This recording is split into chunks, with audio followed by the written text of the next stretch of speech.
രാത്രിക്ക് കട്ടി കൂടാൻ വേണ്ടി അവനിങ്ങനെ കാത്തിരിക്കും. ഇരുട്ടിന് കട്ടി കൂടിക്കഴിഞ്ഞാൽ അവൻ എന്താ ചെയ്യാൻ പോകുന്നത് അറിയാമോ? അവൻ്റെ ജാക്കറ്റും കേടും.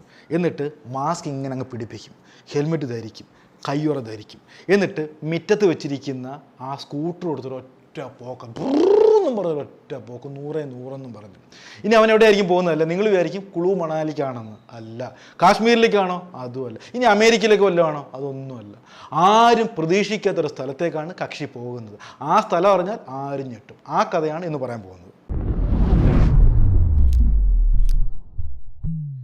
ഇപ്പോൾ സമയം രാത്രി 12 മണി കഴിഞ്ഞിരിക്കുവാണ്. എല്ലാവരും നല്ല ഉറക്കത്തിലാണ്, ഒരു ശബ്ദം പോലും കേൾക്കാനില്ല. പക്ഷേ നമ്മുടെ റാഹേലമ്മയ്ക്കാണെങ്കിൽ ഉറക്കം വരുന്നതില്ല. ഓരോന്ന് ചിന്തിച്ച് ഇങ്ങനെ മാറിയും തിരിഞ്ഞും കിടക്കുകയാണ്.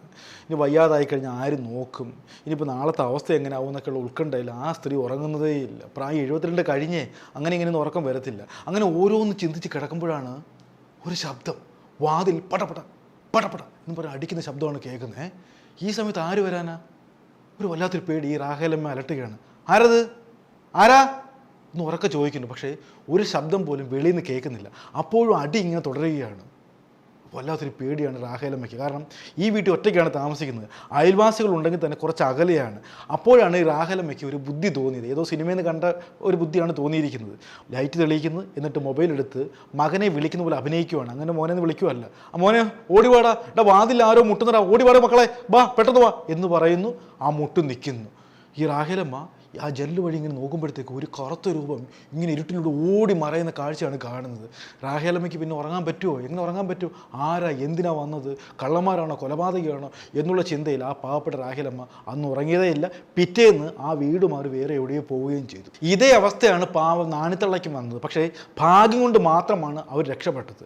രാത്രി ആയി കഴിഞ്ഞപ്പോൾ വീടിൻ്റെ പിറകിലെ ആ പൈപ്പ് ആരോ തുറന്നു വിട്ടതുപോലെയുള്ള ശബ്ദം, വെള്ളം ഇങ്ങനെ എന്ന് പറഞ്ഞ് വീഴത്തില്ലേ, ആ ശബ്ദം കേട്ടുകൊണ്ട് ഇങ്ങനെ വാതിൽ തുറക്കുകയാണ്. വാതിൽ തുറന്നതും ഒരു രൂപ ഇങ്ങനെ നെടുനീളത്തിൽ നിൽക്കുന്നു. അയ്യോ എന്നും പറഞ്ഞ് നാണിത്തുള്ള ഒരൊറ്റ അലർച്ച. ഈ അലർച്ച കേട്ട് ആരൊക്കെയോ അവിടേക്ക് ഓടി കൂടിയപ്പോഴത്തേക്കും ആ രൂപം ആ റോഡ് വഴി ഒരൊറ്റ ഓട്ടമായിരുന്നു. മുഖം വ്യക്തമല്ല. ഈ രൂപത്തെ പല വൃദ്ധകളും കണ്ടിട്ടുണ്ട്. ഒരു നല്ല നീളമുള്ള മുഖമൊക്കെ മൂടി ഹെൽമറ്റൊക്കെ കമത്തി ആ രൂപത്തെ പലരും കണ്ടിട്ടുണ്ട്. നമ്മുടെ ശാല്യമ്മ കണ്ടിട്ടുണ്ട്, ലീലയൊക്കെ കണ്ടിട്ടുണ്ട്, മോഹിനിയമ്മ കണ്ടിട്ടുണ്ട്. അങ്ങനെ പല വൃദ്ധകളും ഈ രൂപത്തെ കണ്ടിട്ടുണ്ട്. പക്ഷേ മുഖം വ്യക്തമല്ല. ഇത് കണ്ടിരിക്കുന്നത് കൂടുതലും വൃദ്ധകളായ സ്ത്രീകളാണ്. എന്ന് പറഞ്ഞാൽ ഒറ്റയ്ക്ക് താമസിക്കുന്ന വൃദ്ധകളാണ് ഈ രൂപത്തെ കണ്ടിരിക്കുന്നത്. അവരുടെ വീട്ടിലേക്കാണ് ഈ രൂപം വരുന്നത്.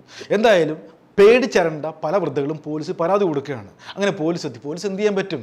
രൂപത്തെ പറ്റി വ്യക്തതയില്ല, ആരാണെന്ന് അറിയത്തില്ല, എപ്പോഴാണ് ഇറങ്ങുന്നതെന്ന് അറിയത്തില്ല. പോലീസ് ഇരുട്ടി തപ്പി. പോലീസ് പക്ഷേ ഈ വൃദ്ധകൾക്കെല്ലാം ഒരു ക്ലാസ് എടുക്കുകയാണ്. നിങ്ങൾ അസമയമായി കഴിഞ്ഞാൽ പിന്നെ വീടിന് പുറത്തുനിന്ന് ഇറങ്ങരുത് കേട്ടോ. വീട്ടിൽ എന്തെങ്കിലും ശബ്ദം കേട്ട് കഴിഞ്ഞാൽ നിങ്ങൾ തുറക്കാൻ നിൽക്കണ്ട. പിൻവശത്തെ വാതിൽ നന്നായിട്ട് കുറ്റിയിടണം. ഈ ആയുധങ്ങളൊന്നും വെളിയിൽ നിന്ന് വെക്കരുത് കേട്ടോ എന്നൊക്കെയുള്ള ക്ലാസ് എടുത്ത് അവരെ സമാധാനിപ്പിച്ചു. പക്ഷേ നമ്മുടെ വൃദ്ധകൾ എന്ത് ചെയ്യും? അവർക്ക് ജീവനാണ് ഏറ്റവും വലുത്. പലരും ബന്ധു വീട്ടിലേക്ക് അഭയം തേടി, ചിലരാണെങ്കിൽ തൊട്ടടുത്ത അയൽവീട്ടിലേക്ക് പോയി. അങ്ങനെ വൃദ്ധകളല്ല ഇപ്പോൾ ഒറ്റപ്പെട്ട് കഴിയുന്ന അവസ്ഥയൊക്കെ മതിയാക്കി ജീവനുകൊണ്ട് ഓടിയിരിക്കുകയാണ്.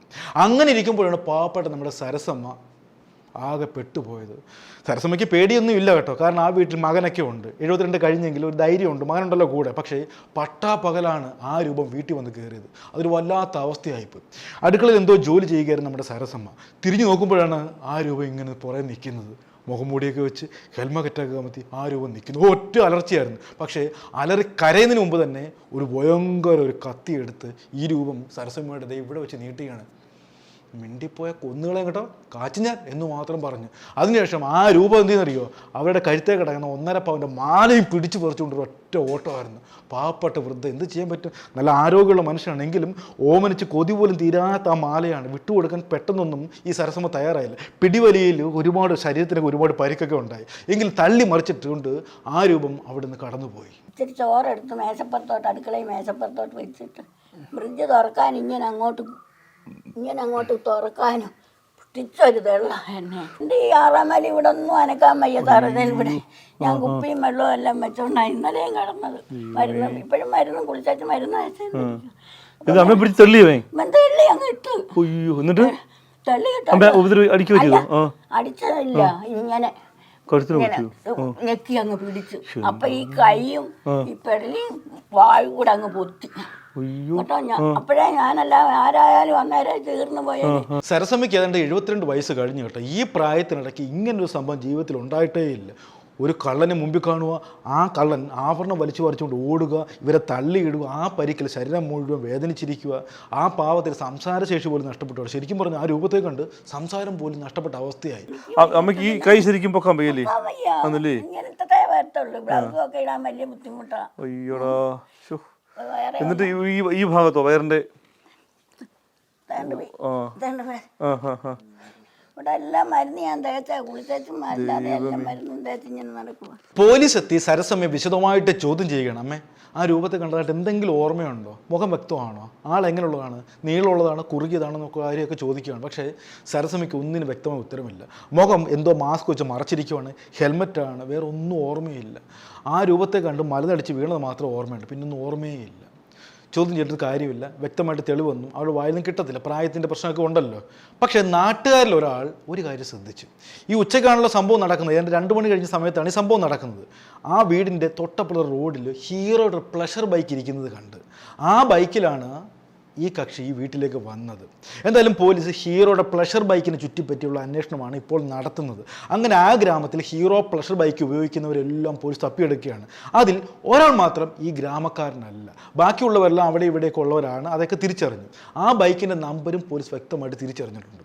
ആ രൂപം ഒരു CCTV ദൃശ്യത്തിൽ പതിഞ്ഞിട്ടുണ്ട്.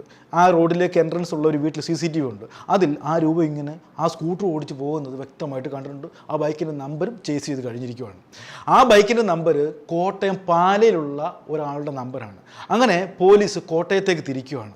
അവിടെ പോലീസ് ഒരിക്കലും പ്രതീക്ഷിക്കാത്ത ഒരു കാഴ്ച കാണുകയാണ്. ഒരു 10-24 വയസ്സുള്ള പയ്യൻ, പേര് അമൽ. അവൻ വീട്ടുജോലിയൊക്കെ ചെയ്യുകയാണ്, വീടൊക്കെ വൃത്തിയാക്കുന്നു, ഒന്നും അറിയാത്ത വീട്ടിൽ വളരെ കൂളായിട്ട് പെരുമാറുകയാണ്. പോലീസിന് ഒരു സംശയം, ഞങ്ങൾ തപ്പിക്കൊണ്ടിരിക്കുന്ന ആൾ ഇവൻ തന്നെയാണോ? ആ രൂപം ഇവനാണോ?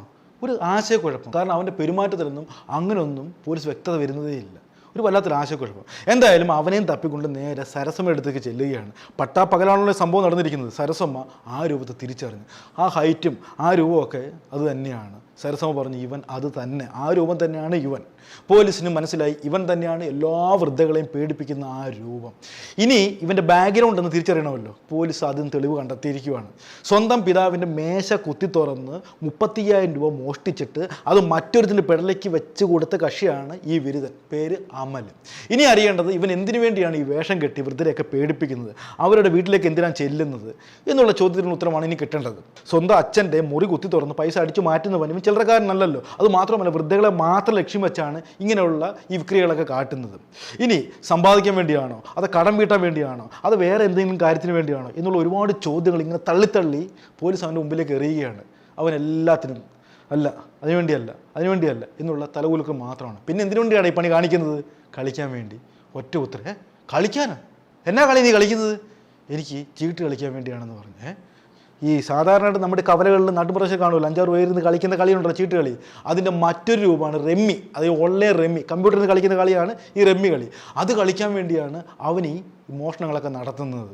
ഒരു വല്ലാത്ത ഉത്തരമാണ് പോലീസ് കിട്ടിയിരിക്കുന്നത്. പയ്യൻ എന്താ പറ്റിയെന്നറിയാമോ? അവൻ ഓൺലൈൻ റമ്മി കളിച്ച് ലക്ഷങ്ങളാണ് നഷ്ടപ്പെടുത്തിയത്. ഏതാണ്ട് 4 ലക്ഷം രൂപയാണ് റമ്മി കളിച്ച് നഷ്ടമായത്. പല കള്ളങ്ങൾ പറഞ്ഞാണ് നാട്ടിൽ നിന്ന്, സുഹൃത്തുക്കളിൽ നിന്നും അയൽവാസികളിൽ നിന്നൊക്കെ പൈസ ഇങ്ങനെ സമ്പാദിക്കുന്നത്. അച്ഛന് അസുഖമാണ്, എനിക്ക് അസുഖമാണ്, എനിക്ക് ജോലിക്ക് കുറേ പൈസ വേണമെന്നൊക്കെ പറഞ്ഞ് കൂട്ടുകാരിൽ നിന്നും പല ആൾക്കാരിൽ നിന്നൊക്കെ പൈസ ഇങ്ങനെ കടം വാങ്ങും. അങ്ങനെ ഇപ്പോൾ നാട് മുഴുവൻ ഈ പയ്യന് കടവാണ്. പക്ഷേ അവനൊരു പ്രതീക്ഷയുണ്ട്, ഇന്നല്ലെങ്കിൽ നാളെ റമ്മി കളിച്ച് ഈ പൈസയൊക്കെ നേടും. പക്ഷെ അപ്പോഴും ഇങ്ങനെ പൈസ ഇങ്ങനെ പൊക്കോണ്ടിരിക്കുവാണ്. റമ്മികളുടെ അവസ്ഥ എന്ന് പറഞ്ഞാൽ അറിയാമല്ലോ, അഡിക്റ്റ് ആയി കഴിഞ്ഞാൽ ഇങ്ങനെ നമ്മളറിയാതെ പൈസ പൊക്കോണ്ടേയിരിക്കും. ആ ഒരു അവസ്ഥയാണ് ശരിക്കും പറഞ്ഞാൽ ഈ യുവാവിന് സംഭവിച്ചത്. പക്ഷെ എങ്ങനെയെങ്കിലും പൈസ വേണമല്ലോ. ആ പൈസ ഉണ്ടാക്കാനുള്ള മാർഗ്ഗം ഇങ്ങനെ തലകുഞ്ഞ് ആലോചിക്കുക, എങ്ങനെ പറ്റും? ആ രീതി ചിന്തിച്ചു കഴിഞ്ഞാൽ അത് നടക്കത്തില്ല. അങ്ങനെ പല രീതി ചിന്തിച്ചു. അങ്ങനെ കുറേ വൃദ്ധരുടെ മുഖം അവൻ്റെ മനസ്സിലേക്ക് വരികയാണ്. കൊള്ളാമല്ലോ, അതാകുമ്പോൾ ഒരു ശല്യവുമില്ല, നല്ല മാർഗ്ഗമാണ്. അങ്ങനെ വൃദ്ധകളെ അവൻ സെലക്ട് ചെയ്യുകയാണ്. ഒറ്റയ്ക്ക് താമസിക്കുന്ന വൃദ്ധകളാണെങ്കിൽ അവരുടെ കാര്യത്തിൽ അത്യാവശ്യം കമ്മലുമാലയെ കാണുമല്ലോ, മക്കളൊക്കെ സമ്മാനിച്ച് മാലകളെ കാണും. അങ്ങനെ അവരാണെങ്കിൽ വല്ല പരാതിക്കും പോകത്തില്ല, പേടിച്ച് കമ്മലുമാലയൊക്കെ പോയി കഴിഞ്ഞാൽ ജീവൻ കൊണ്ട് ഓടി രക്ഷപ്പെടും, തനിക്ക് തൻ്റെ കാര്യം നടക്കുകയും ചെയ്യും. അങ്ങനെ ആ ഒരു പ്രതിജ്ഞയുമായിട്ട് മുന്നോട്ട് പോവുകയാണ്.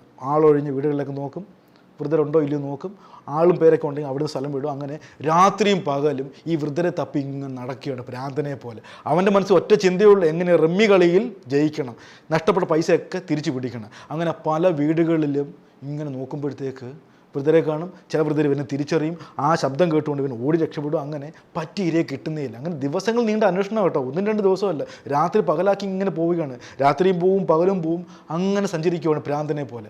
അങ്ങനെ ഇരിക്കുമ്പോഴാണ് പട്ടാപ്പകൽ നമ്മുടെ സരസമ്മയെ കാണുന്നത്. പറ്റിയൊരു ദിവസമായിരുന്നു അന്ന് കേട്ടോ. തൊട്ടപ്പുറത്തെ വീട്ടിലൊരു മരണം നടന്നിട്ടുണ്ട്. അപ്പോൾ ആൾക്കാർ അങ്ങോട്ടും ഇങ്ങോട്ടൊക്കെ പോകുമല്ലോ. ഈ വീട്ടിലാണെങ്കിൽ വല്യമ്മ തന്നെയേ ഉള്ളൂ. അങ്ങനെ 2 മണി സമയത്ത് ആ വീട്ടിലേക്ക് കയറുന്നു, കത്തി കാട്ടുന്നു, ആഭരണം പിടിച്ചു വാങ്ങുന്നു, ജീവനെ കൊണ്ട് രക്ഷപ്പെടുന്നു. ഇവനെ കുടുക്കിയത് ഒരേ ഒരു തെളിവാണ്. അതെന്താണെന്ന് അറിയാമോ? അവൻ ഉപയോഗിച്ച ആ ബൈക്ക്, അതായത് ഹീറോ പ്ലഷർ ബൈക്ക്. ആ ഗ്രാമത്തിൽ അങ്ങനെ പ്ലഷർ ബൈക്ക് ഉപയോഗിക്കുന്ന ആൾക്കാർ ആരുമില്ല. അങ്ങനെ ആ ബൈക്കിനെ ചേസ് ചെയ്തു, നമ്പർ കണ്ടുപിടിച്ച് കോട്ടയത്തുള്ള അവനെ കണ്ടുപിടിക്കുകയാണ്.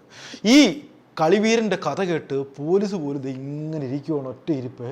കളി കാരണം മോഷ്ടാവായി മാറിയ ഒരു പയ്യൻ്റെ കഥ.